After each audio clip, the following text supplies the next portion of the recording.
What's up, everybody, and welcome to another episode of Wrestling with Johners. This is episode 31, and we've got David Anderson back on the podcast this week. We're going to be talking everything from WrestleMania, this week's NXT and NXT UK. So welcome back to the podcast, David. Lovely to have you back on. Thank you very much. It's nice to hit the hat trick and be back for the first time. Yes, hopefully there'll be many more hat tricks in the future, but thank you for coming back on. So as I mentioned, we're going to be looking at a few things today. We're going to be looking at how the WrestleMania card is shaping up so far. We're going to have a little look at this week's episode of NXT and NXT UK, and then have a little chat about how the Takeover card is shaping up towards the end of the end of the episode. WrestleMania, so it's only a couple of weeks away, David.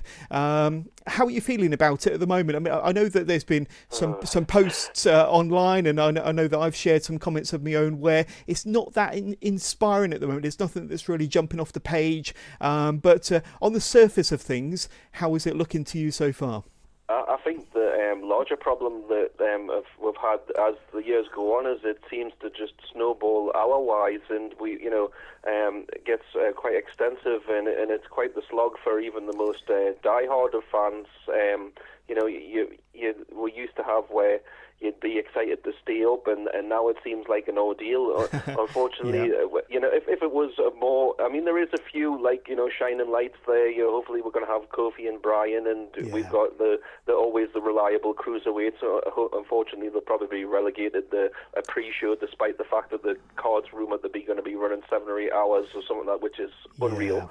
But there is some glimmers of hope there, and hopefully, sometimes the worst looking cards on paper end up being surprise years. But WrestleMania is never really. It's always about the spectacle, isn't it? It's not always about the greatest matches and things like that. So it's for the more casual fan and things. But there is stuff to look forward to. Unfortunately, a big, I don't know if it would call it a pebble in your shoe or how you would describe it. Probably some people would have some more colourful versions. The Baron Corbin announcement went down like a lead balloon, didn't it? So. It really did. And so much so that there's rumours that match could be changed. I don't expect it to be honest with you. I think they're going to stick to their guns and stick with Baron Corbin. But what's your thoughts? Are they likely to change it? John Cena's been rumoured to possibly fill the gap there if Baron Corbin is removed, but I know that was disappointing news when he was announced to be Kurt Angle's final ever opponent.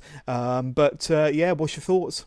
I mean, you need something historically significant, and if they have done this with the notion of changing it to bring Cena back, then it is kind of a masterstroke, because they've put somebody out there that's so unlikable, and just the fact that he's the completely wrong opponent for somebody who's in the final match. You want something historic, and you want something that says, thank you, Kurt, for everything that you've done, and Baron Corbin simply isn't that. So if this is a ploy to get Cena back, then it's a as I said, a masterstroke. But because normally you'd be absolutely dreading a Cena comeback. Well, personally anyway, and I'm sure there's some people that kids and whatnot, but I don't know.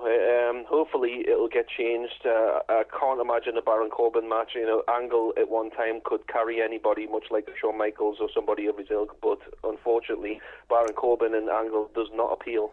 Yeah, and he just smacks of WWE trying to get somebody else over that the fans just aren't that interested in, and he's definitely got he's getting the boos in the audience, but that's more go away heat than anything else. But we'll see what happens there. I mean, maybe I think that this year Baron Corbin deserves a spot on the main card. He has featured in the Andre the Giant Memorial Battle Royal the last 2 or 3 occasions, but we shall see. I think the ardent wrestling fans out there would prefer to see anybody other than Baron Corbin in that match, wouldn't they? Then there's one match that I'm particularly interested in. I don't know whether it's going to be a match that's going to steal the show, but AJ Styles versus Randy Orton. Now, they've had some really good back and forth promos over the last couple of weeks on SmackDown, and I think that with Randy Orton playing the typical heel here, and that there's been some within the promos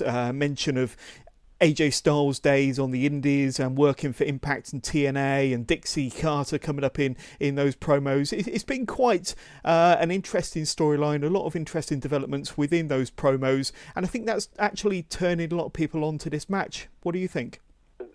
Definitely, I totally concur. I mean, it's nice to put that little bit of realism in there, whether you're a casual fan who only knows parts of both of the histories, or a more ardent fan that knows all of the background, whether it's TNA or WWE.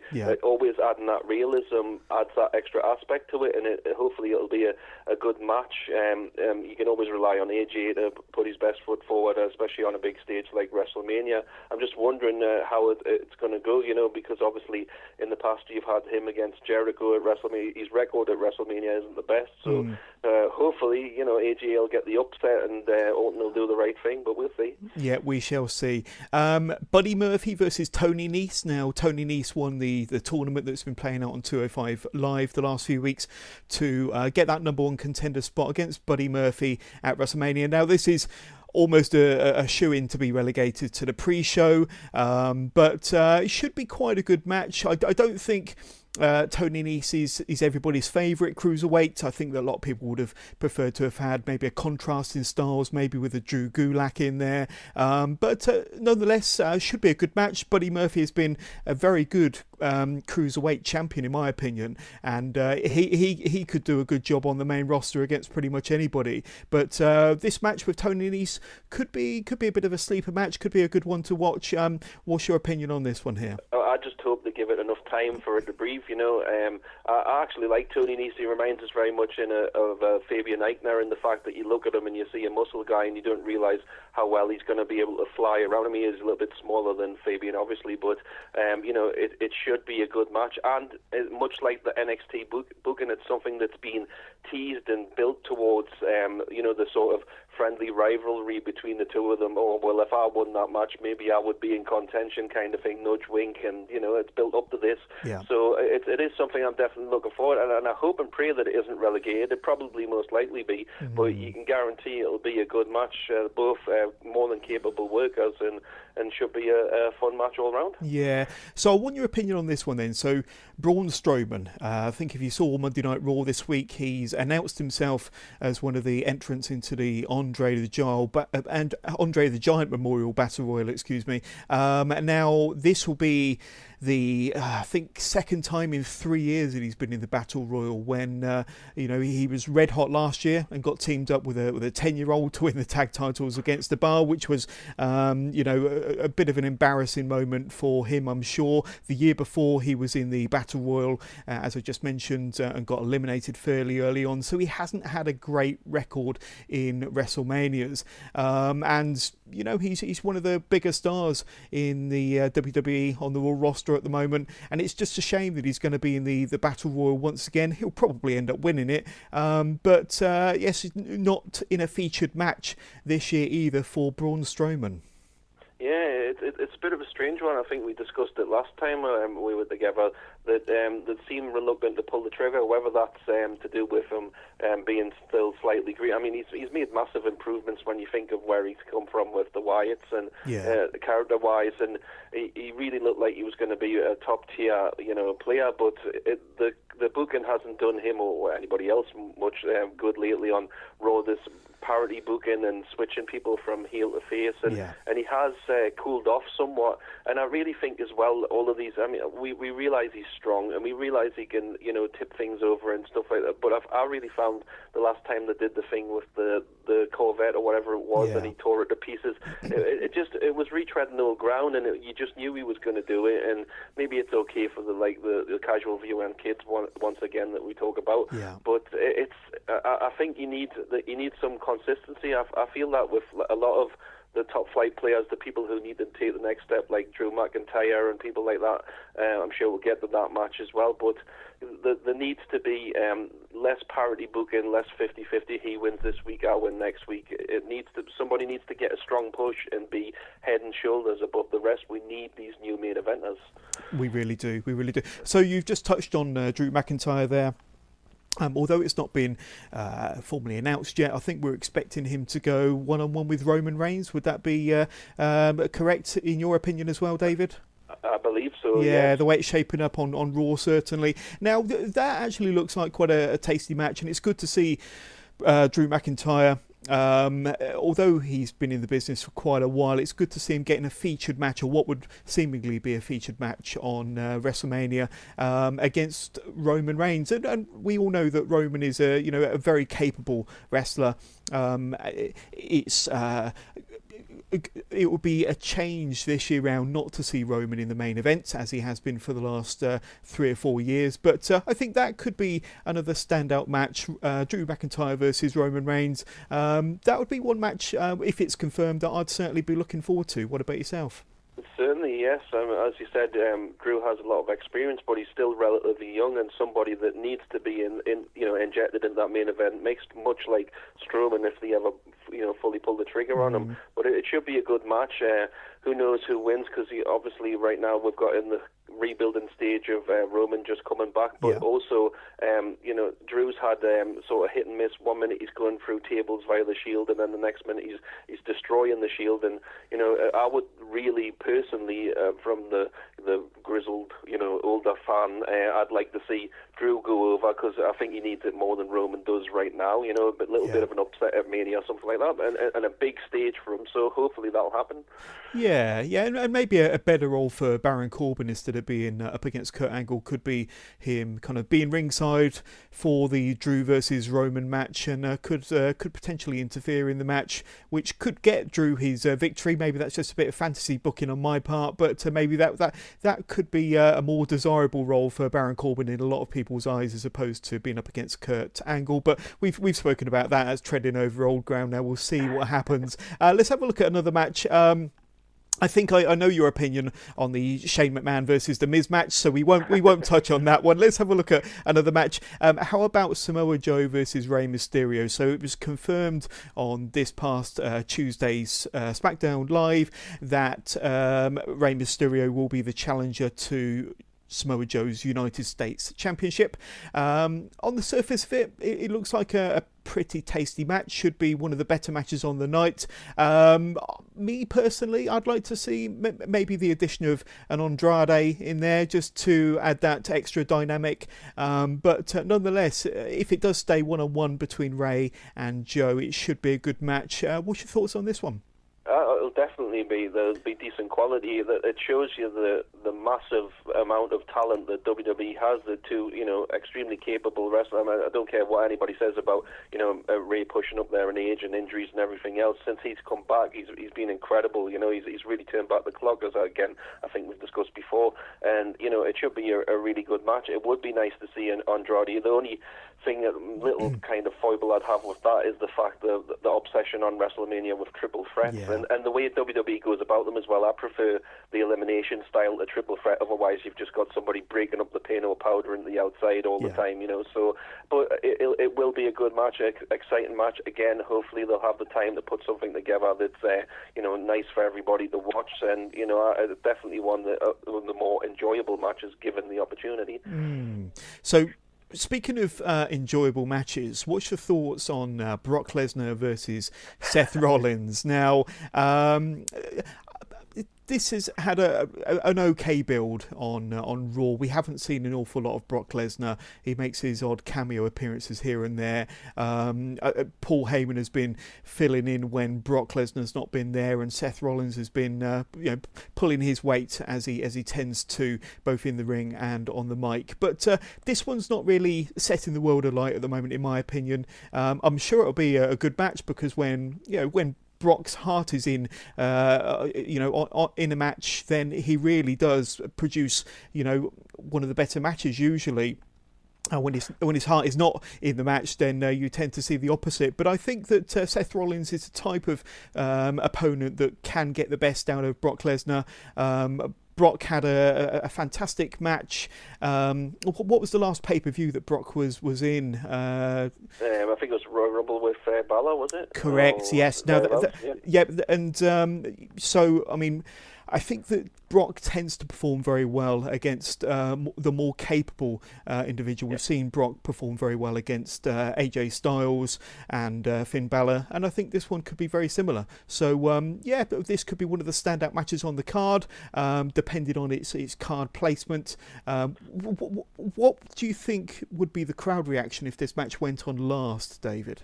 I can't see it going on last, but I could imagine it being, middle into sort of 3/4 of the way through the card. But it depends which Brock Lesnar shows up. If we're going to get the usual, suplex, give his opponent nothing, much like he did with Dean, because apparently when Dean Ambrose wrestled him at WrestleMania, Dean wanted to do a lot more, and Brock simply just, said, it's not happening, which was unfortunate, because we might have got to see the Dean Ambrose that people know from the independent circuit a little bit more, but it is what it is. And you can guarantee that with Seth Rollins in there, just as you mentioned, those past opponents, and including Daniel Bryan, he always seems to have a better match when he's got the small opponent to toss around, and then that person can carry the the load in the high flying and the exciting spots and whatnot. It's as you said, it's hard. I feel sorry for Seth Rollins, because he has to go off and do other things and distract himself with the Shield and Dean Ambrose and everything else, because Brock doesn't like to turn up too often. Now, in the past, the argument was it makes it a massive match and it makes it more important because he only shows up. I can see the argument for that, it's a big deal. It's like back in the day when you'd only get the big matches on the big shows, you'd only get squash matches on the weekly shows and whatnot. But unfortunately, I think it's backfired in this case. It's getting to the point where everybody's getting a little bit tired of the Brock show, where he turns up, and even it doesn't even seem as brilliant as Paul Heyman is, and as great he is on the mic, and he can sell a pay-per-view, and he can sell a match, and he can get people in the seats and basically sell them again into being invested in this match. But it just we've been there and done that with Brock, and there needs to be something else. And if he retains, you're going to have people up in arms. Crazy. Yeah, absolutely. So let's have a look then. What about Daniel Bryan? Now, this is one storyline that is holding my interest, to be perfectly honest with you. Certainly the last few weeks with Kofi Mania and all the roadblocks that have been put in his way, as he does pretty much everything within his power to try to get that WWE Championship match against Daniel Bryan. And now, this past Tuesday on SmackDown, I think he went through 5 opponents in a gauntlet. Then Vince McMahon came down and said, you've got one more person you need to beat. That was the WWE Champion. And Daniel Bryan actually pinned Kofi, adding an extra kind of bit of intrigue into whether Kofi will kind of get that WrestleMania shot. Now, all will become apparent this Tuesday, I'm sure. It's almost looking a dead cert that Kofi will find his way into that championship match. Like I say, this is one of the more intriguing storylines in the WWE at the moment. Kind of, what's your thought on it? What's your thought on this and Kofi Mania, and how the storyline's gone, and how the match might go in 2 weeks' time? I think the WWE's gone exactly, and I'm sure there's people that are going to curse me for this. I think they've gone 100% the right way about this. Now, I think a lot of modern fans don't realise that the whole point of a good face and an underdog is he's supposed to overcome odds, and the whole point of a bad heel or bad authority character is they're supposed to throw, obstacles in the way. The fact that Kofi's on this, where he's got to kind of overcome and he's getting screwed over and everything else, is just going to make it all the sweeter when it gets to WrestleMania, if and when he wins the championship. I think outside of the Becky Lynch and Charlotte and Ronda Rousey storyline, this is, the storyline that's going to sell it for most people and have people watching the moaning and groaning about Baron Corbin and this and that and the other. But that is a match. Bryan's been fantastic in it. Kofi, everybody knows he's the workhorse. He never phones it in. He always there, consistent performance. He's been there for 11 years and battling, and it's just the perfect story. That he's had all of these roadblocks thrown in his way, and we all know he's going to be there at WrestleMania and he's going to have his day. Yeah, absolutely. And I'm kind of thinking maybe beyond WrestleMania, but if Kofi becomes WWE champion at WrestleMania, how it might eventually involve maybe, I don't know, I'd like to see him go up against one of his New Day colleagues, possibly a match with Big E. But, there's rumours that Big E could possibly turn against Kofi, if not before WrestleMania, maybe after. But that would be an interesting match that I'd like to see, a really good kind of storyline development, because, New New Day, would have to, I don't know, split up somewhere down the line, in my opinion. But that could be quite an interesting feud for Kofi if it all kind of pans out the way my little brain is working at the moment, my fantasy booking. But that's something that is going around and could be quite an interesting one. I think it's a lot of people are thinking that way. Hopefully it'll be after Mania. We'll get this storyline out of the way, and maybe even how Raw after WrestleMania tends to be, where the shock value happens, and it's always got that different crowd, the mix of British fans and fans from all over the world, and it's always a fun night usually. And I could well imagine them pulling the trigger on a Big E turn. Obviously. Trickle-on effect from that makes you wonder where that leaves Xavier, but New Day has been together 4 or 5 years now, so it is time, and they're all capable performers. Obviously Kofi and Xavier are the more you think about, the more high-flying, the more exciting, but Big E's more than capable of putting on exciting matches as well with the right opponents. And this could be a different dynamic. You've got the face and of he's going to be absolutely on the pinnacle if he does go over at WrestleMania, and we'll have the first black WWE officially, if you don't count The Rock and anybody else. Well, that's an argument for another day. But and when we get to see how bad the Big E could possibly be. Absolutely. Yeah. So a couple more matches just to cover off here. Triple H versus Batista. Not a match that I've got an awful lot of interest in, if I'm perfectly honest with you. No doubt Triple H will get his marathon slog, which will probably be an ideal bathroom break for anybody in the MetLife Stadium that evening. The storyline is reasonably intriguing. I liked the way they kind of did the Ric Flair 70th birthday celebrations and Batista dragging him through the backstage area. Thought that was good.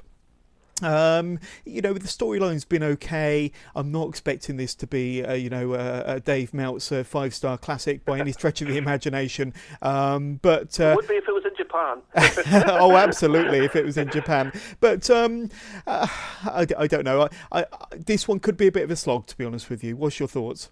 You can't hear me rolling my eyes through the phone, but it's like it's the typical, it goes back to the whole, older headliners, and I know like WrestleManias tend to rely on them a lot for the last few years, but we've been here before with Triple H, and as you said, he's going to have the huge entrance, blah blah, call it what you will. My problem has also been Batista's kind of commitment to it. He hasn't been there really with the promos. Triple H can usually sell you into the, much like a Heyman or somebody like that. I've always thought Shawn Michaels was a superior worker against Triple H. That's another argument for another day. But anyway, Triple H in recent years has been able to bring it at WrestleMania time and hype you into the seats. But that promo with him and Batista live on Raw was very sort of, it didn't hit the mark, and then I was hoping that with the pre-record, or maybe I don't know if it was live or a slight delay on Batista, but I was hoping that he was going to be able to come across and add a little extra something to it that would go, okay, right, maybe he is committed to this. But it just seems like another big payday for two stars that have been there and done. I really liked when they originally, don't get us wrong, I really liked when they did the original Evolution Get Back Together, and then Batista, oh, you've never beaten me. Yeah, I enjoyed that. And when you were talking about Baron Corbin being at ringside and costing somebody, or Big E turning, we never actually saw Ric Flair get attacked. So you don't know where and it's tricky Rick. You know what it's like. Dirtiest play in the game. Yeah, that could be a factor too. But the match, unfortunately, we've seen what's happening with Triple H and Undertaker and Shawn Michaels and everybody else in recent times. It's not going to be a 5-star classic, and the no holds barred is going to help. Get around that, hopefully, but I was going to mention that because it's a no holds barred match, that could add an extra layer, and obviously they've added that stipulation in there just to cover up their weaknesses, so to speak, in the ring. But it depends how far they go with that. But that could make it fairly interesting. We shall see. So let's have a look at what I believe will be the main event. Hopefully it will close the show. Ronda Rousey versus Becky Lynch and Charlotte Flair in the triple threat for the Raw Women's Championship. Now, this has been the hottest storyline of the last 6 months, you could say, maybe longer, but certainly since 2019, and when Becky Lynch won the Royal Rumble in January, it has been the kind of the hottest storyline. I think it's been certainly the hottest storyline on Twitter, but kind of on TV, it's fallen a little bit short. I do think the shine on Becky Lynch has kind of has faded a little bit, if nobody minds me saying, but I do think Ronda Rousey has really done herself a lot of favours by turning heel, and I think her promo work has been good lately. But kind of the odd person out here seems to be Charlotte Flair. She seems to be a little bit quiet on the Western Front, but still a red hot program, a red hot storyline. Just I think with the booking and some of the the backwards and forwards, it's kind of lost a little bit of its shine, in my opinion. What do you think, David?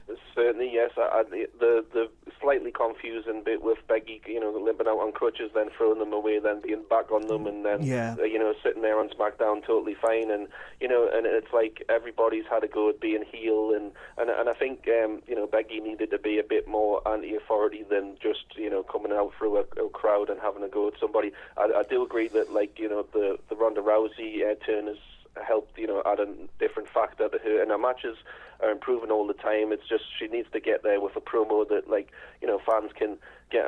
Just keep it short and keep it to the point. When she starts rambling and starts getting a little bit too expanding on the point, it kind of loses the fans a bit. Just keep it straight. I'm going to kill you, and I'm going to kill you, and nobody's got a chance, kind of thing.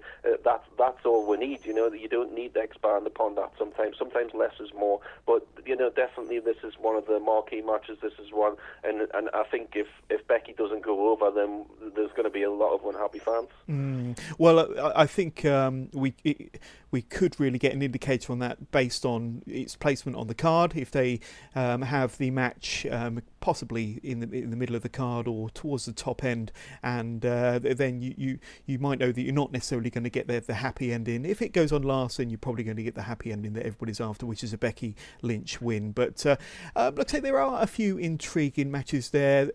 It has been rumoured once again that there could be another 4 or 5 or 6 matches added to this. I've heard a 16 match card, a 17 match card. I heard 17 in 8 hours, which is unreal.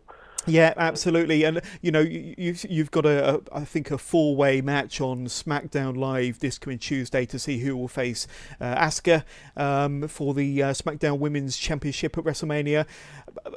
I can't remember who's in that match, to be honest with you, but it doesn't really. Just says it all about the booking of poor Asuka, doesn't it? I mean, she's now an afterthought. The woman who won the Royal Rumble, the woman that couldn't be touched for years. And once that Charlotte loss happened, she really lost all steam, didn't she? Unfortunately, and there's still no confirmed matches for Finn Balor yet, although he's on a lot of the WrestleMania programs as the Demon, so that could be quite interesting. No Bobby Lashley yet, the Intercontinental Champion. No Andrade. No the Revival either. So it looks like we could be seeing some of these names in the Battle Royals because otherwise that's not going to kind of have everybody in it that they need to fill the gaps. But some big names not on the card at the moment, David. I just wonder, what this. Obviously, it gives people a chance to get a payday, but what the Andre Battle Royal really achieves, other than being able to get his name out there again and celebrate him one more time, because it doesn't really seem to have any storyline effect or anything for the winner really. Very true. Yeah. Going ahead. So I don't know. The Battle Royals to me just seems like a very throwaway thing. I'd sooner see somebody like you mentioned, an Andrade, who totally deserves it, that have an opportunity in some type of match, or give that extra time to the US title match and shoehorn him in there. So absolutely. But like I say, some big names not on the card yet. Hopefully over the next couple of weeks worth of Raw and SmackDown, we will see some developments there and some last minute additions to the card. But as I've mentioned on Facebook, I'm not quite there. I'm sure as it gets closer, I will, have all the butterflies and the excitement and looking forward to WrestleMania like we do every single year. But at the moment, I'm not quite as excited as I would expect myself to be. Maybe it's a little bit different this year compared to last, because I know that I was heading out to New Orleans. But I'm sure it'll be a good card. But one card that I do want to talk about a little bit later on is NXT TakeOver New York. Now, every match on that so far is looking stellar, and I can't wait to talk to you about that fairly shortly. But what we'll do is we'll have a look at this week's edition of NXT UK and talk about some of the happenings there. So, right, let's crack straight on with it. So this is the 20th of March edition of NXT UK. So we start this week's show with NXT UK General Manager Johnny Saint and his mouthpiece Sid Scala, who are in the ring to make an important announcement that Pete Dunne will be defending his WWE UK Championship at TakeOver New York. And then the Bruiserweight comes out, mic in hand, title over his shoulder, and Dunne declares that he wants Walter before leaving the ring, setting up their match for the WWE UK Championship at TakeOver New York. So we obviously read the spoilers a few weeks ago when the tapings in Coventry took place. I think that a lot of us kind of predicted that this would be happening over WrestleMania weekend, and it certainly is. And this is a mouth-watering match, and I know that Pete Dunne and Walter have wrestled many times before, but not on our WWE TVs, not on the WWE Network. And this should be a cracking match. David, what do you think? I'll say exactly what I said on Facebook. Sold. Yeah, absolutely. That I don't really have the words to describe how I feel about this one. It's just, it's NXT as a brand. It's just streets ahead of the main roster, isn't it? The one match, as I put again on Facebook, you've got Angle and Corbin, which is entirely like the antithesis of like what anybody wants, and then you've got Walter, and that's the mouth-watering match. And even though Walter hasn't had that many matches on NXT, it's what everybody expected, and it's the logical step. And will it mean that that record reign of Pete Dunne comes to an end? That remains to be seen. There you go. Well, he's surpassed 650 days now, so definitely a very credible and praiseworthy title reign there. But this is going to be his toughest opponent and toughest challenger to his championship so far in those 650 plus days. Then we get a backstage segment where there's a Toni Storm, yay, and she says that the difference between her and Ginny is that she knows hard work and she knows how to be a champion, and maybe that's why she's always had a problem with her, why Ginny's always had a problem with Toni. Now, both you and I, we're big fans of Toni Storm and Ginny. But this eventual match deserves to be on a slightly bigger stage than just a future episode of NXT UK, in my opinion. I haven't heard anything, but is there a possibility that this could be saved for the next NXT UK takeover, wherever that might take place? I do hope that a match of this magnitude doesn't take place on a regular NXT TV episode, but what's your thoughts on this? I'm hoping it's a series, maybe, a match for contention on like a weekly show, and then maybe some back and forth promos, and obviously being Ginny an attack or something like that. They've got a lot of history together, as anybody who knows them, Progress and everywhere else in between, and then they always have good matches with each other, and Ginny's the really good entitled heel to her, babyface, and I'm just wondering if where that leaves Rhea in the larger scheme. Obviously, we saw her in the backstage segment, and she's focused on destroying Isaiah Brookside, which I thought was a hilarious comment when she called her that little rodent. I thought that was epic, to be honest with you. And I just thought it's a little strange that she entirely ignored Toni, but this isn't about Toni Storm, but maybe she's just working her way back to her. But if Ginny should happen to come out, with the belt, then where does that leave Rhea in the scheme of things, title-wise? Well, I was thinking the same, and it's nice to see Rhea Ripley still involved in it in a feud of sorts. Obviously, she she's looking to to deal with Zia Brookside, and they have had a couple of matches before. I think the most notable one was their match in the tournament to crown the first NXT UK champion back last year, when Rhea Ripley obviously became the first champion. I think that the feud between Rhea Ripley and Zia Brookside is obviously to elevate Zia, to get her more of a recognised name on the NXT UK brand. It is a bit of a step down for Rhea, considering that she was the first NXT UK Women's Champion, and she had quite a couple of epic matches with Toni Storm, and that feud, of course, which culminated in Blackpool in January. But still, it's keeping Rhea relevant. It's keeping her on TV. So maybe she'll be, a contender to the NXT UK Women's Championship sometime again in the future. I think she definitely deserves it. She's too much of an intriguing character. And she has developed a lot in the ring over the last couple of years, that she deserves, a few more, or maybe at least one more title reign in the future, or at least to be taken seriously on another brand, maybe NXT over in the States, or possibly up on the main roster. And maybe that's where they've got their sights set for Rhea Ripley, is up on the main roster sometime this year or early 2020. But I'm kind of looking forward to her and her series with Zia Brookside, two very good young talented wrestlers that deserve a bit of TV time. Certainly, yes, and the women's roster is starting to flesh out now. We've got Viper or Piper Niven or whatever she's going to be called, come in, and the very capable Kaylee Ray, and and there's all sorts of different styles and different types, and it seems that even Nina Samuels is getting a little bit of traction now, and getting a bit of a push behind now, which is all good. I mean, we might even see if Journey does become champion somewhere down the line, we might even see a series between her and Zia, because Zia has really come along in the last few years. I've watched her on the independent circuit go from a young girl to a very capable performer, and that doesn't need the Brookside name to prove what she's worth. She's been in Japan, and she's very capable on the indie scene, and a nice young girl, and more power to her, and hopefully she does well in NXT. Definitely. Right, let's look at the first match of the night then. So it was Eddie Dennis versus Ligero, El Ligero, however you want to pronounce it, but Eddie Dennis versus Ligero. So Ligero gets an early 2 count from a springboard stunner. Then Ligero sends Dennis to the outside, but is caught in midair, only to be planted hard on the edge of the ring apron there from Eddie Dennis. Dennis spends a good portion of the match using his size advantage to pummel Ligero down to the canvas.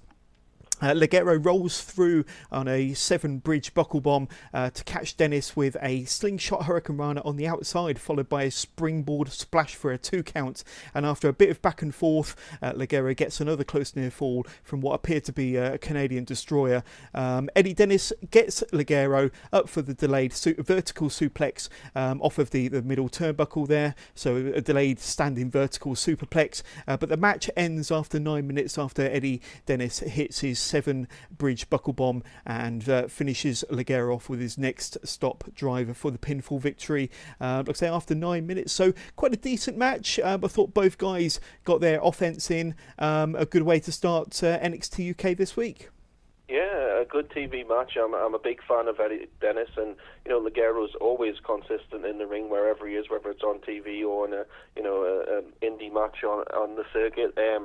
I love the Eddie Dennis character. I love the slow build of him. He hasn't even really been hurt by his loss to Mastiff on the first UK takeover. No.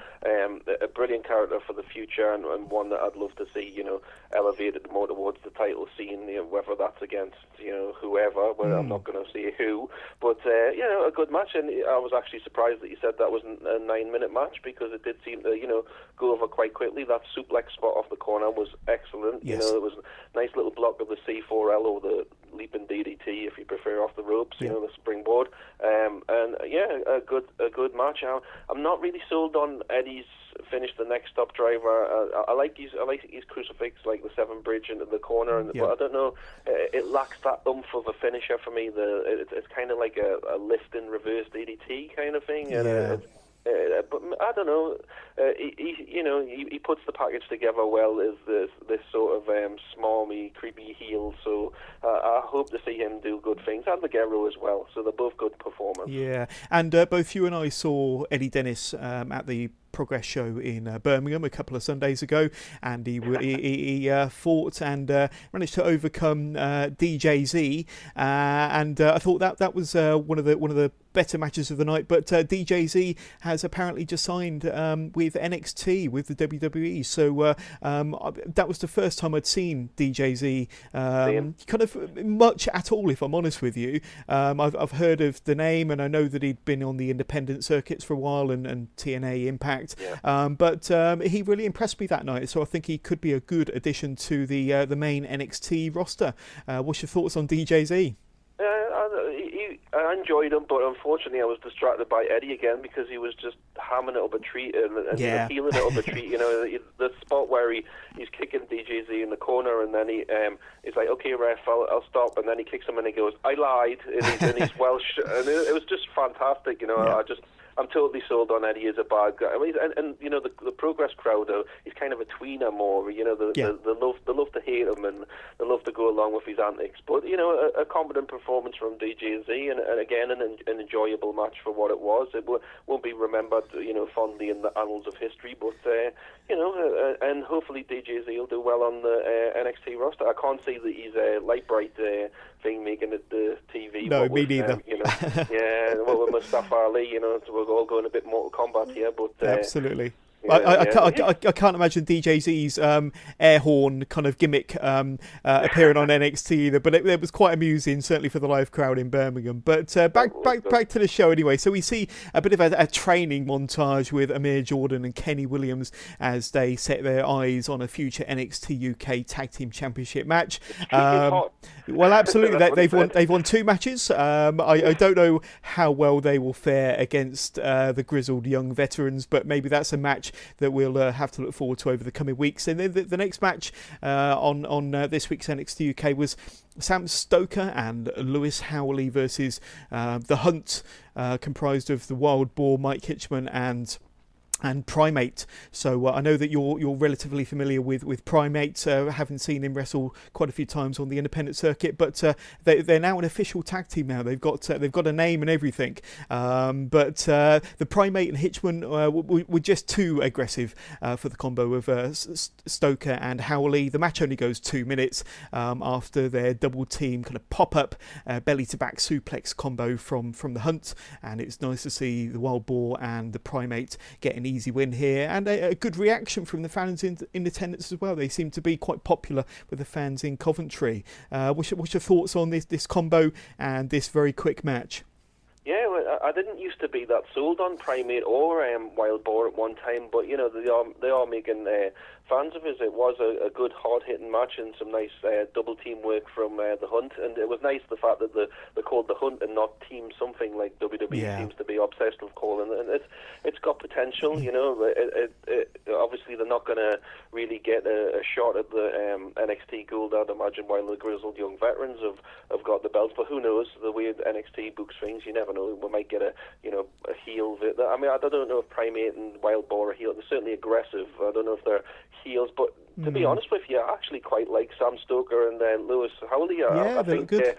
I'd love to see them get start getting some upset wins and things like that. The kind of underdog thing. Oh my God, we did that, and then it becomes not such a big deal that they're winning, because they look the part and they look like a good team. So I'd like to see them stick around and actually get a real run rather than just be there to make somebody else look good. But it was a good match, and the finish, the match, the suplex that you mentioned reminded me a lot in a way of the American Alpha pop-up back suplex. There was some nice little suplex spots in the match, and that sent on the borders in the corner. It's really unusual, because mostly you see somebody like Kevin Owens or somebody hit a cannonball in the corner and they go inwards, and he kind of does it with his back, which looks really full on and impactful. So hopefully we'll see more of the Hunt and more of Stoker and Howley as well. Indeed. And then we get another fairly good match. Ashton Smith versus Cassius Ohno. So a pretty good match. A pretty good pop for Cassius Ohno as he came out for his NXT UK debut. Very, very well received. I think you could tell just as his music started that nobody was expecting him to be there. Ohno gave us a promo a couple of weeks ago when he sent out a warning to all NXT UK talent, saying that he was coming to NXT UK to show them how British and European wrestling should be done. Obviously, Ohno, back in his Chris Hero days, spent many a year wrestling across Europe and in the UK, and they mentioned on the TV show that he's wrestled people like Johnny Saint and many of the kind of more familiar British names of the past and present, but quite a strong background in a wide variety of wrestling styles, including the more European style for Cassius Ohno. Ohno gets a 2 count from a very well executed vertical suplex. There's been a lot of suplexes in this show so far. Smith made a spirited comeback with several forearms, kicks, and a Samoan drop for a 2 count of his own. Ohno soon lands 2 successive running sentons before crushing Smith with a ripcord rolling elbow for the relatively easy pinfall victory. Plenty of appreciation from the fans for Ohno throughout this match, and Cassius then picks his opponent up to show a sign of sportsmanship, only for Ohno to nail Smith with another rolling elbow. Travis Banks then comes out to show some support to Ashton Smith, possibly setting up a match between Ohno and Banks on a future episode of NXT UK. So quite a pleasing match here, if nothing else for the reception that Cassius Ohno got from the crowd, and a good victory for Cassius Ohno. What do you think about this match? A good way to establish, Ohno, if he's going to stick around for a bit and maybe do something a bit more, productive than he did on NXT, where he's just mostly putting people over. I'd like to see him, constantly push this, I'm a student of the British style, like a Colt Cabana or anything like that, and then consistently, cheat and, go underhanded to the point where Johnny Saint's lining up opponents, to counter him, and just getting frustrated with the fact that he's supposed to be representing this European and British style, and he's an absolute underhanded dog. How he Pearl Harbored Ashton after the match.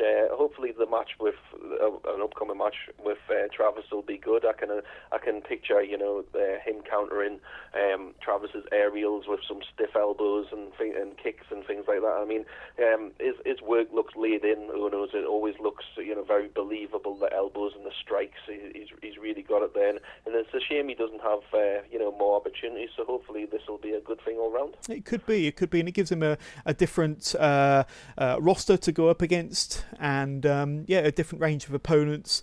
And I think it could be the change that could really give him well, obviously fresh opportunities, but a fresh lease of life if he's got a different type of opponent to go up against on a weekly basis. Like I say, we don't know how often we're going to see him on NXT UK, but certainly it was a refreshing change for him and the fans and for the TV audience on this week's NXT UK anyway. The final match on this week's NXT UK was Tyler Bate versus James Drake. So James Drake, obviously one half of the Grizzled Young Veterans, your favourite tag team, David. And Zach, did you tell? Well, the photos on your Facebook page would kind of give that away from a mile off. But no, Zach Gibson over the last few weeks now, he's actually out with a bit of an injury. I understand it's not clear what the injury is. Do you know anything about that at all? I hadn't heard. No, it's a surprise to me. So he is, only out temporarily. I don't think it's going to be anything too drastic where they are going to need to take the championships off them. But I'm sure we'll see Zach back in the ring very soon. But to start the match, Bate catches Drake in midair from a leapfrog before executing his patented airplane spin. This doesn't last for too long before Drake shoves Bate from the top turnbuckle out to the floor on the outside before slamming Bate into the barricade on the outside. Drake gets a 2 count from a gut wrench suplex. Bate gets the upper hand with a standing Hurricane Rana and an exploder suplex in the corner before getting a 2 count from a running shooting star press.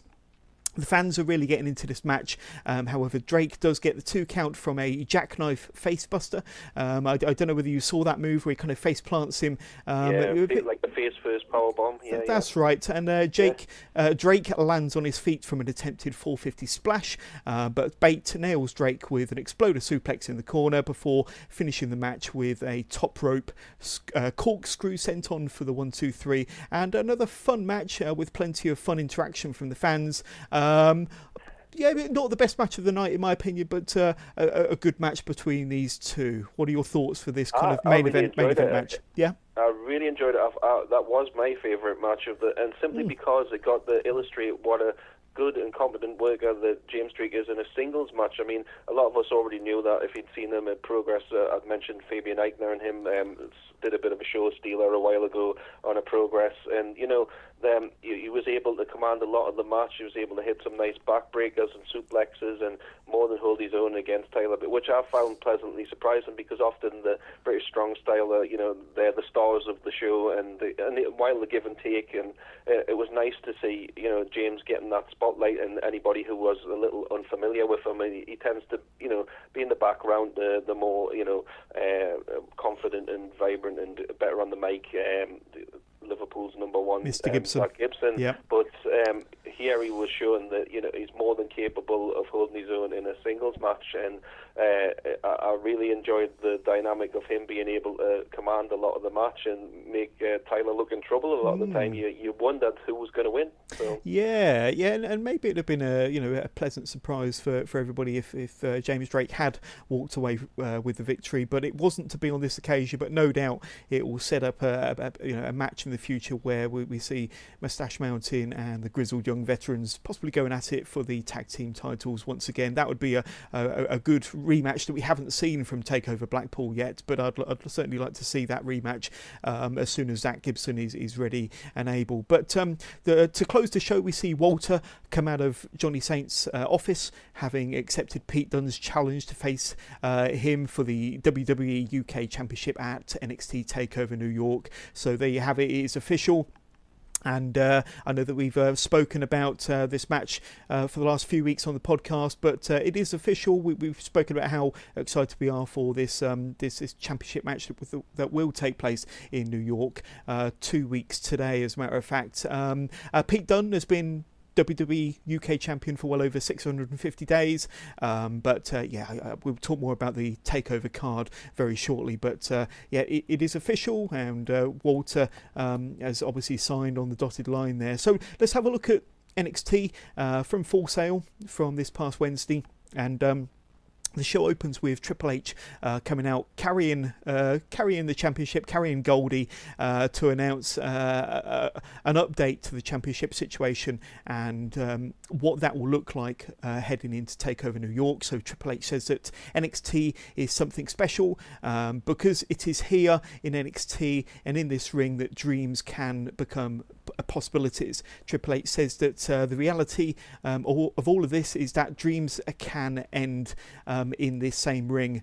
Triple H says that he was going to be coming out here to announce the main event of NXT TakeOver New York between Johnny Gargano and Tommaso Ciampa, and a match that's been years in the making, he described it. He goes on to say that when one dream ends, another dream begins and becomes a reality. Triple H says that Johnny Gargano will be going to New York to face the winner of a 5-way match taking place that night between Ricochet, Adam Cole, Aleister Black, Velveteen Dream and Matt Riddle in a number one contenders match to see who will take on Gargano for the vacant championship at NXT TakeOver New York, and it's going to be a 2 out of 3 falls match with whoever faces Gargano. So we've spoken before, I'm sure, about Tommaso Ciampa and what a kind of shame it is that he can't kind of bookend that 2-year-long storyline with Gargano. I'm sure they'll get the opportunity to, hopefully, fingers crossed in the future. But I think that out of a sad situation like this, they have made the best of a bad situation, and they've come up with quite an intriguing way to kind of build the NXT Championship match back up for TakeOver New York with this 5-way. And kind of what's your thoughts when you saw this, David?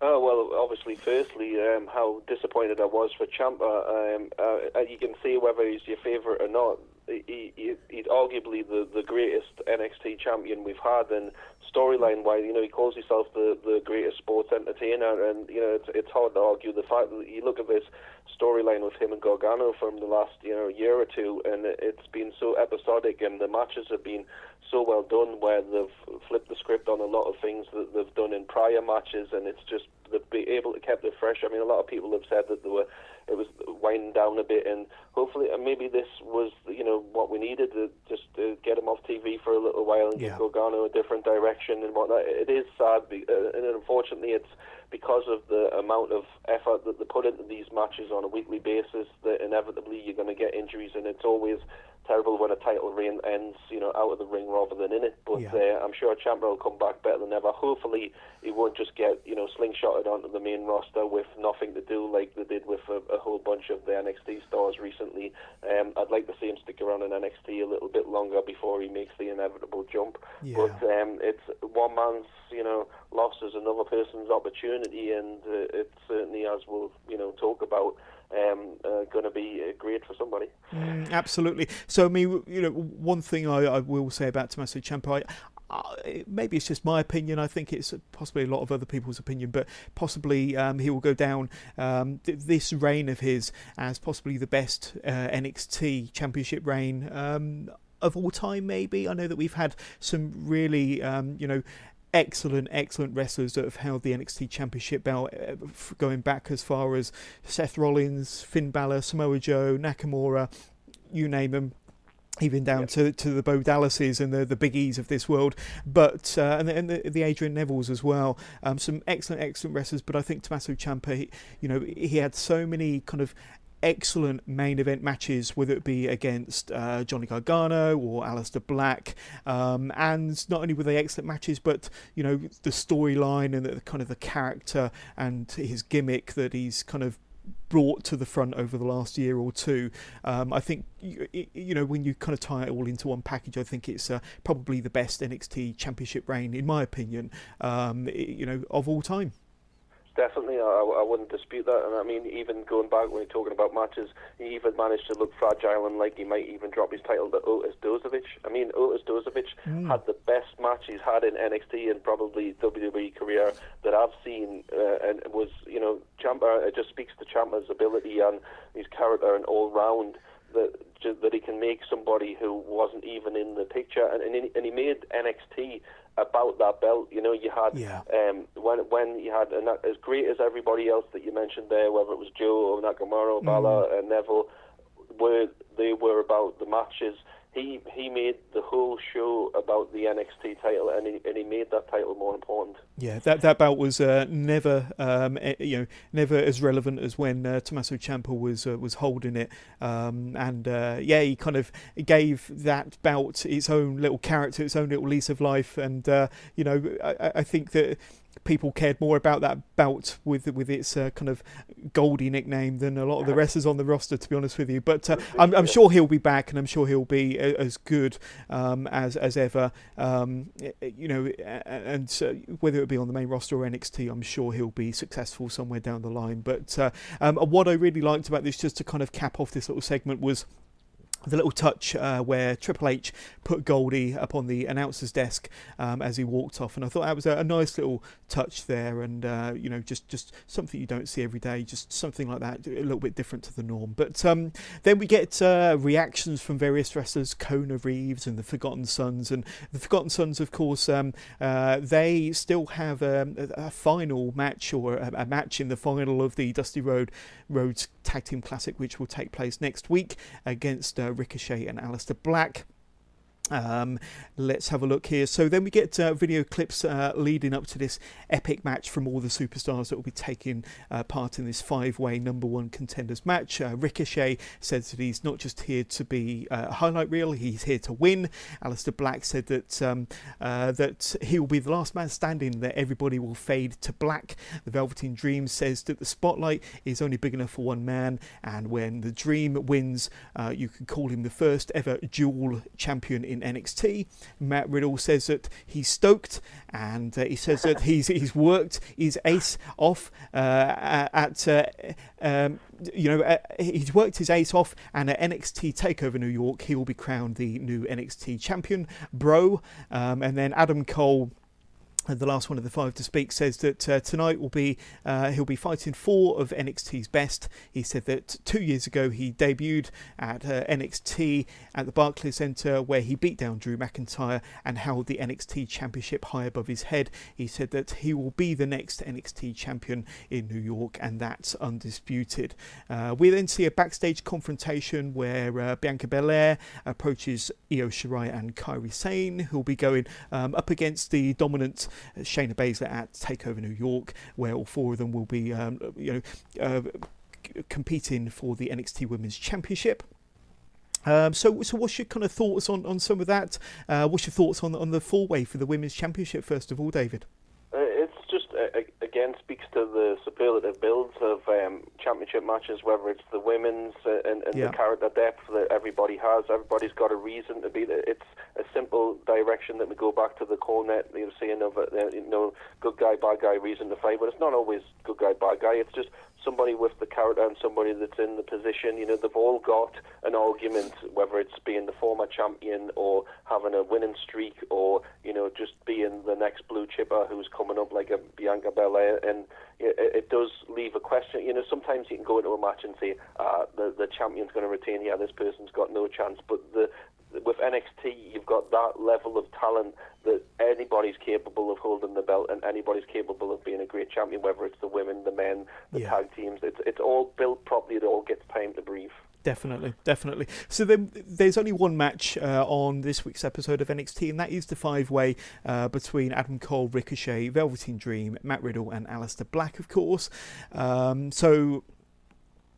Plenty of fast and furious action as this match gets underway. Riddle nails Ricochet with 3 gut-wrench suplexes before being caught with an enziguri from Adam Cole. Velveteen Dream nails Adam Cole with a double axe handle from the top turnbuckle to the outside. Riddle applies the bro mission onto Aleister Black, but the move is broken up. There's a flurry of kicks and strikes from all 5 competitors, dropping each one of them down to the canvas one at a time to loud NXT chants. Then we see an awesome 4-man superplex spot with Ricochet taking the worst on that move. Aleister Black hits a Meteora onto Velveteen Dream before Black is caught with a fisherman buster for 2 count. It certainly looked like a bit of a fisherman buster. Cole then gets a 2 count after a vertical neck breaker before being nailed with a reverse Rana from Ricochet and a handspring somersault plancher. Then Matt Riddle is about to make Velveteen Dream tap after applying the bro mission on Velveteen Dream, but the referee gets pulled outside, gets pulled out of the ring before Dream can tap out. Ricochet sends Dream to the outside and to the floor from the top turnbuckle with a sweet Hurricane Rana. And Ricochet, looks like he's got the match won after a beautiful shooting star press on Matt Riddle, but his cover is interrupted by a precise running knee to the back of the head from Adam Cole. Cole covers Ricochet and gets the pinfall to win the 5-way in 16 minutes, and Adam Cole goes on to face Johnny Gargano for the vacant NXT Championship at TakeOver New York. A fantastic match, possibly the best match of the week on any sort of WWE programming, a deserved winner there. An excellent match from all 5 competitors. I want your thoughts on this one, David. There's no loser with any of those 5. I mean, the talent level in that, anybody would be happy to see any of them as NXT champion or in contention. But Cole was quietly the straw that stirred the drink, and again, as you said, a fantastic match. It was 15 minutes, and it felt like 30 what they crammed into there. There was no lulls, there was no rest holds. It was just go from the outset, and everything flowed, everything looked great. You had Velveteen Dream at 6'3" and 240 pounds, flying around like a cruiserweight, and and breaking up that bro mission over and over again. You had some great striking exchanges. You just had a smorgasbord of everything you could possibly want, from strikes to submissions to high flying and just last minute saves and everything. And it just that last shot looked really, and the Meteora, you could call it a Meteora because it looked really precise and on the money. Everybody was earning the paycheck in that match. It was absolutely fantastic, I thought, and streets ahead of anything on. I mean, as good as SmackDown can be some weeks, and you get some good matches, but NXT is another level, as we both well documented, and definitely. And it just speaks.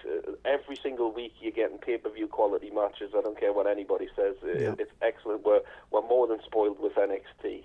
We really are. Yeah. Well, speaking of being spoilt with NXT, I'm going to quickly run down the 5-match card as it stands. It's always a 5-match card, but the women's championship match, obviously Shayna Baszler is going to be defending her championship against Bianca Belair, Kairi Sane and Io Shirai, and I'm guessing it's going to be one of their matches where Shayna doesn't necessarily need to be the person that's pinned to lose her championship, so the odds are stacked against her, but I think this could be an excellent match. I think everybody's predicting a new champion here, with the rumours going around that Shayna is main roster bound, and I think that she is definitely ready for the main roster. Who's your pick on this match here then, David? Oh, you're putting us on the spot here, because I hadn't really had time to have any thought into it. I mean, Corey's been there, hasn't she? I'd like to see Io, but again, it's the NXT build. I don't really mind if it's Bianca, and I don't even really mind if Corey has another run with the belt. Every single version of that creates opportunities. There's contenders there, so it's all excitement. Everybody's worthy of holding the belt, and it's going to be interesting as well if Shayna does go up to the main roster, how they're going to go with that, because obviously at one point we had the idea of the horsewomen versus MMA horsewomen, but maybe Shayna might be the one to chase Ronda off Raw for a maybe. She's going to come out and do one of them sit-ins where I might have lost my belt if she does lose a belt, but I'm not going to leave. Nobody can make me leave. And then Shayna comes out, they could go that way with it. Then that'll be a bit different. Kind of, she's not a good guy, but she's not a bad guy. Sending Ronda off her kind of make people warm up to her, maybe. And a lot of people, they're down on Shayna, but I think she's actually an excellent character and an excellent heel.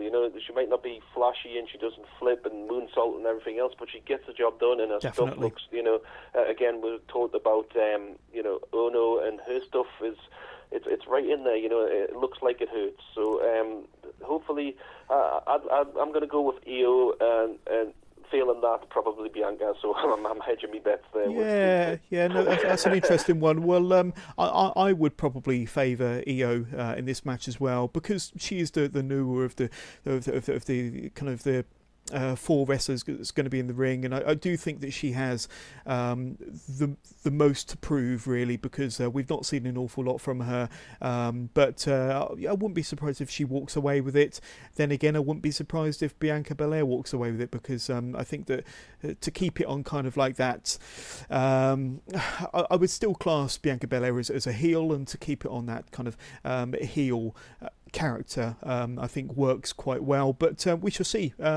I don't know if it's going to be the strongest match of the night, but I'd say it certainly got us guessing as to who might get over on that match. That's a shame as well, because I mean it's almost a disservice to the women to say that their match would be like maybe I don't even want to say the word weakest, because it's the standard of NXT's takeovers is so high that if you put that match on the main roster, it would probably be one of the best matches on a pay-per-view. Yeah. But because of the standard of NXT, everybody tends to go, the women's match wasn't quite so good, but it's still a more than competent match and an entertaining match. Oh, I'm sure they'll deliver. I'm sure they'll more than deliver. Then we got the War Raiders defending their championships against the winners of the Dusty Rhodes Tag Team Classic. Now, the final, as we know, is taking place next week, or I presume it's next week, and it will be Ricochet and Aleister Black versus the Forgotten Sons. Many of you know who goes through to the final to face the War Raiders. I'm not sold, to be honest with you, on the War Raiders as an act. I did enjoy their match against Undisputed Era. I think it was at Takeover Phoenix in January when War Raiders actually took the titles from Undisputed Era. And, you know, for two big guys, they can pull off some good matches and some fantastic moves. But this might, you know, I don't know. I can see the War Raiders retaining whoever they go up against, because if it's the Forgotten Sons, I don't think they'll be the favourites to beat the War Raiders. And if it's Ricochet and Black, then they're obviously up on the main roster already. So I can't imagine them hanging around in NXT as the tag champions. So this is possibly a War Raiders retain, in my opinion. What do you think? Yeah, I think the problem is as well in a larger picture with the NXT tag team scene is that, you know, we're in a rebuilding phase now. The Forgotten Sons aren't quite where they need to be. Black and Ricochet, as you said, more focused on the main roster. And another problem is that the Undisputed Era was so fantastic as the tag team champions that anything else is going to seem a come down. And I've seen the War Raiders as War Machine have really good matches and you know, crazy brawls at Progress with the London Riot, who I wasn't hugely sold on. I like War Machine, War Raiders, call them what you will, as a tag team, and I'm sure they'll improve as long as they stay on NXT. But the problem is outside of the match, we don't really have that much about them, other than the fact that they're Vikings, and there's not really much meat to go with that. You know, it's like we need to know more. The characters are fleshed out on NXT, and unfortunately, the War Raiders is just all about the demolition of their opponents in the ring, which is what it's all about at the end of the day. But I think we need a tag team division again that supports that. The best of what they've got at the moment. You know, it looks like Undisputed Era might be going in a different direction in time to come, and we might see some, you know, infighting and, you know, changes of positioning in that group. But they're a victim. The division is a victim of their success. The Undisputed Era was so exceptional that everything else seems less. Yeah. Yeah, we've already spoken quite a bit about Pete Dunne versus Walter. That could be, any of these matches could be the match of the night, but that's the match that I'm most looking forward to. The Velveteen Dream versus, I don't think it's been 100% announced yet, but I think that, you know, those that spend any longer than a few seconds on the internet will know that he's going to be defending his championship, his North American Championship against Matt Riddle. That could be another fantastic match, and Matt Riddle's not been in the NXT brand for too long. He's really only had one main feud against Cassius Ohno, but I think the two should have an absolutely fantastic match, and definitely a match to look forward to on the night. Matt Riddle versus the Velveteen Dream. How can you see this match playing out then, David? I mean, it's got a small build, but you know, with these two, they're always going to put the effort in. I think the problem right now with the North American Championship is nobody's really had like a long run with it. You know, it's like there's been a lot of jumping around, and if they take the North American title off Dream, which I hope they don't, it's as much as I love Matt Riddle, everybody knows I love Matt Riddle, but you know, it's a strange situation. It's like you can't. I mean, you look at Velveteen Dream, and you know, if Vince messes that up as a megastar, you know, he's got his next Rock there or something like that. I don't care what anybody says. You look at that guy, he's money, he's a T-shirt, he's everything. You know, he's a young guy, and he's only going to get better. He's got the character there. He can be a bad guy, he can be a good guy. He blends all different move sets from past superstars, and even in his entrances and everything. He's money. It's simple as that. This match will be good.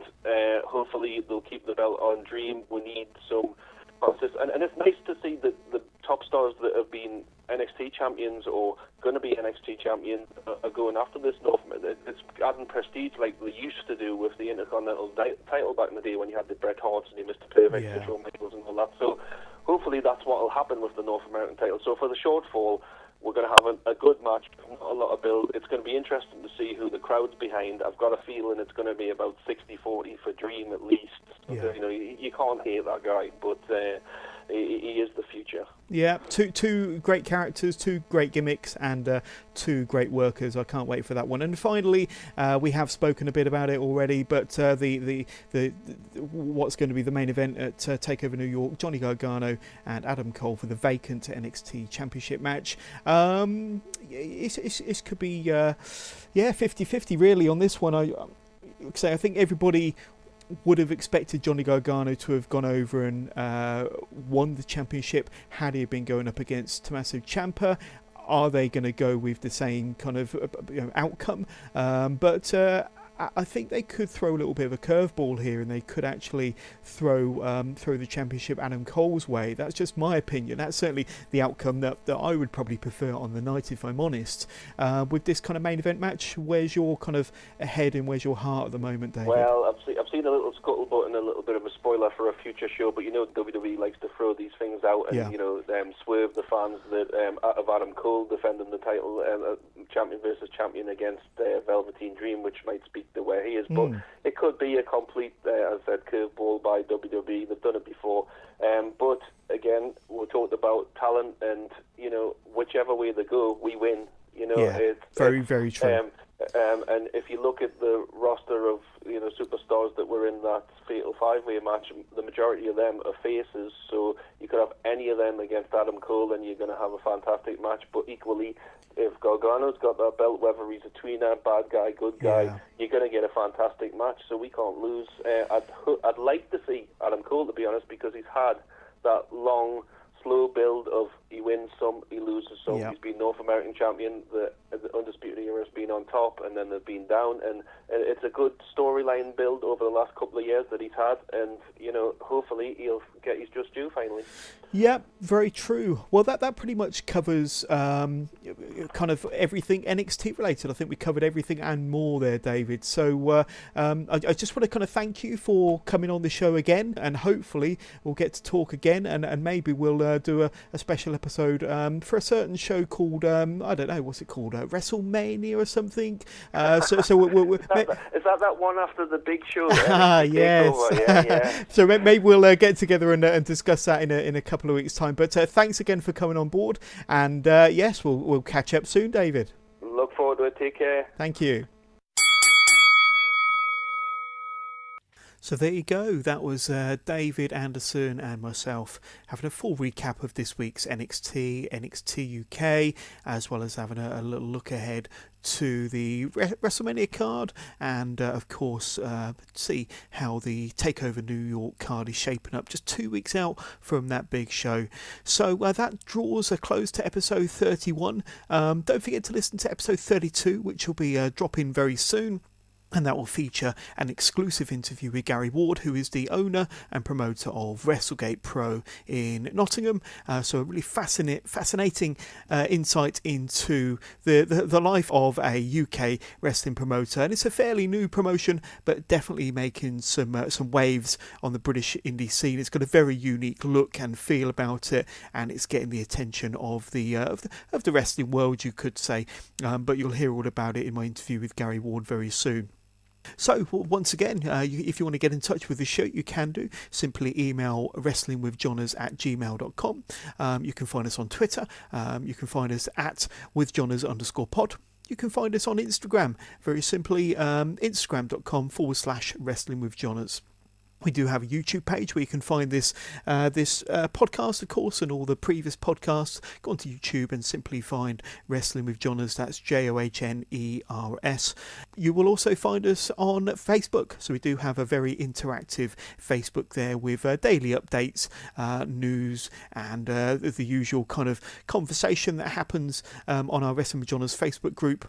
Just sign on to Facebook, look for Wrestling with Johners, and you can ask to be part of that group there. Once again, you can find us on all major podcast platforms, which includes Apple Podcasts, so iTunes, for example, Spotify, Google Podcasts, Podbean, YouTube, Podcast Addict, Anchor, and wherever you find your podcasts. We are literally everywhere.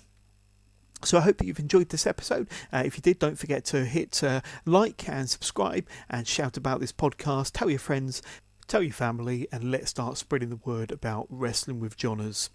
So there we go, that's the end for another episode. As I mentioned earlier, don't forget to listen to episode 32, which features an exclusive interview with Gary Ward, the owner and promoter of WrestleGate Pro in Nottingham. Otherwise, have yourself a good week, and we'll be back very soon with more updates and reviews on NXT and NXT UK, as well as looking forward to WrestleMania, NXT TakeOver, and all that good stuff. But have yourself a good week, and we will speak to you all again very soon.